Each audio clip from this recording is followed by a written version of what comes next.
বলিনি দিদি। খারাপ ভালো তোর কোনো কথাই আমি শুনবো না। চুলামুখী দিদি, এটা আমার ভাইয়ের সংসার, ভাইয়ের মঙ্গল অমঙ্গল সব কিছু আমাকেই দেখতে হবে। নিশ্চয়ই দেখবে, কিন্তু তাই বলে প্রতিটি ব্যাপারে আমার বাপ মা তুলে যখন তখন আমাকে গালাগালি করা কি আপনার উচিত? এই সব বাপ টাকা না, 100 বার 1000 বার 1,00,000 বার বলবো। এই সকাল সন্ধ্যে দুপুর বিকেল আমার যখন খুশি আমি তখনই বলবো। এই বল বল চুলামুখী, কেন কেন আমার ভাইয়ের মাথা খেয়ে ওর কাঁধে চাপটি একটা জবাব দে চুলামুখী। আপনার প্রশ্নের জবাব কোনো বিবাহিতা মেয়ে দিতে পারে না দিদি। চুলামুখী, আমার ভাই পুতিলাল তোকে সেতে বিয়ে করে আনিনি। ওই যে তোর বাপ বুড়ো শকুন কেতন আলী মিনসে ওরে ঘুরে ঘুরে বাড়ি কাদা করে আমার ভাইকে রাজি করিয়ে চুয়াল কাঁধে চাপিয়ে ছেড়েছে। ছি করবার কি আছে দিদি? আর ঘরে মেয়ে আছে, তাকে তো পরের হাতে পায়ে ধরতেই হয়। একবারের জায়গায় পাত্রপক্ষের বাড়ি 10 বার যেতে হয়। তাছাড়া আপনি দোষী সাব্যস্ত করছেন কেন? আপনার ভাই তো আর ছেলে মানুষ না, আর যথেষ্ট বয়স হয়েছে। না না, আমার ভাই পুতিলাল আমার থেকে পাকা 3 বছরের ছোট। বয়সে আপনার থেকে ছোট হলেও তার বয়স কিন্তু ছোট নয় দিদি। এই গ্রাম সঙ্গে সবাই কিন্তু তাকে বুড়োই বলে।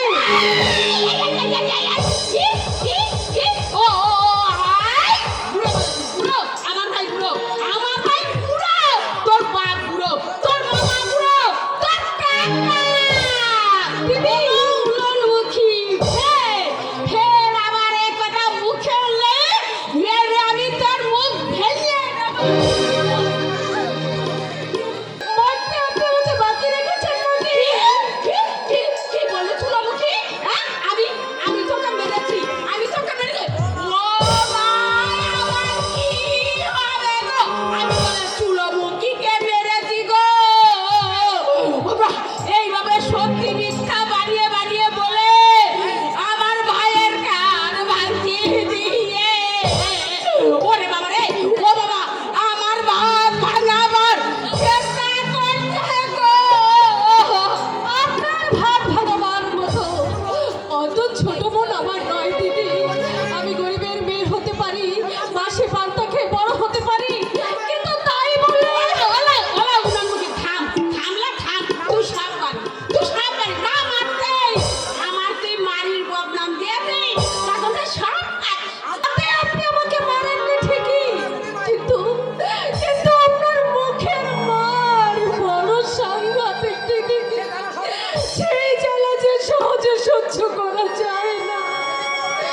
যেদিন আমি এই বাড়িতে প্রথম এসেছি সেই দিন থেকে একটা দিনের জন্য আপনার মুখে আমি গালাগালি ছাড়া কোনো ভালো কথা শুনিনি।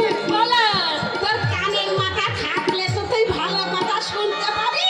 হ্যালো, তোর কানের মাথা তো আগেই খেয়ে বসে আছে। এই রে, খুব সকালে উঠে খুব তো জ্ঞান দান করছো, জ্ঞান দান। ওরে বাবা, ওই যে গোয়াল মোষ গুলো বের করা গোয়াল থেকে, ওরে বাসন মাজা, হাঁড়িগুলো মাজা, ওই যে হাঁস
বাগিয়ে নিয়েছে, সেই টাকার শোক আমি আজও ভুলতে পারিনি।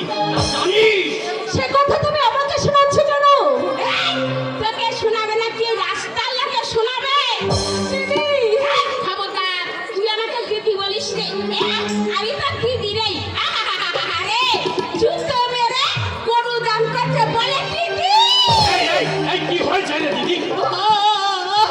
আছিস কেন?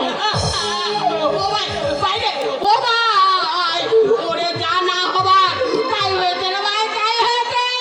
কি হয়েছে সেটা বলবি তো? এই যে, কোথায়, এই ছোট লোকের মেয়ে টুকরা গাড়ি। আর আমি সহ্য করতে পারছি না রে ভাই, আমি সহ্য করতে পারছি না। এই এই হারামজাদি, কি বলেছিস আমার দিদিকে? হ্যাঁ, কই তেমন কিছুই তো আমি দিদিকে বলিনি। দিদি বরং সকালবেলায় ঘুম থেকে উঠে আমার বাবা মা আমার চট্ট পুরুষদের আমাকে গালাগালি করছে। ও ভাই, ভাই রে, ও ভাই, মিথ্যা কথা ভাই, একদম মিথ্যা কথা। এই যে চুলামুখী, এক নম্বরের মিথ্যাবাদী। কি বললেন? আমি মিথ্যুক?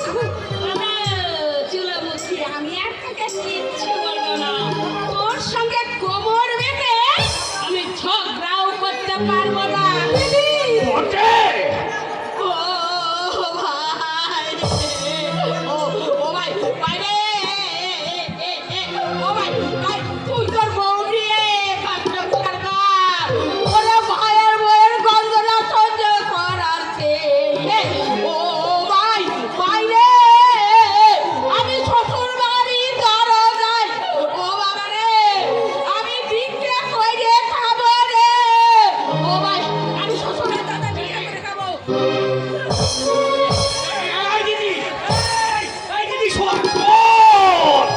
এই ফুলন, এই পোড়ামুখী, এই দিদি আমার রাগারাগি করছে কেন? হ্যাঁ, আমি কেমন করে জানবো? তা তুই জানবি না তো জানবে কে? না, আমি আমি কারো বিষয় কিচ্ছু জানতে চাই না। কি চাস তুই? শান্তি!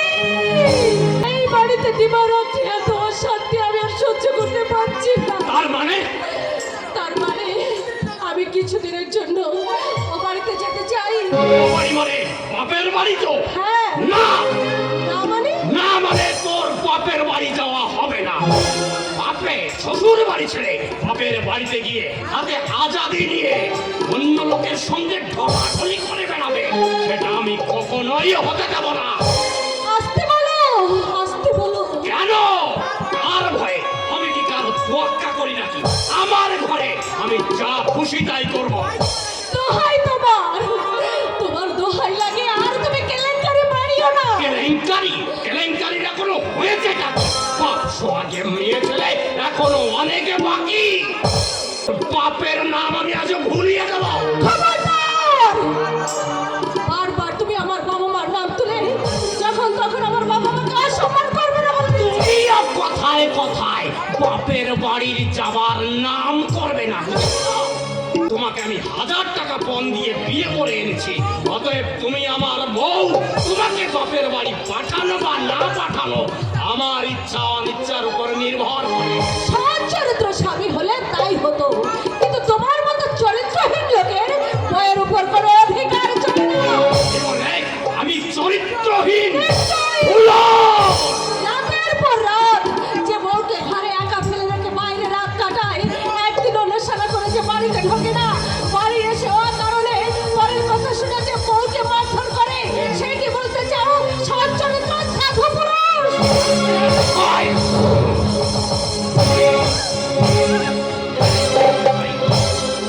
এই হারামজাদি, আর একবার আমার চরিত্র নিয়ে কথা বলে লাথি মেরে তোকে আমি একেবারে শেষ করে ফেলবো। মনে রাখিস, বুদ্ধিলালের বয়সে বেশি হয়ে গেলেও সে কাপুরুষ নয় বা বইয়ের ভেড়াও নয়। বউকে শাসন করতে দরকার হলে বুদ্ধিলাল হাতে চাবুক তুলে নেবে, কিন্তু বউকে সোহাগ দেখিয়ে কোনোদিন আদর করে ঘরে তুলে নেবে না। কথাটা মনে রাখিস।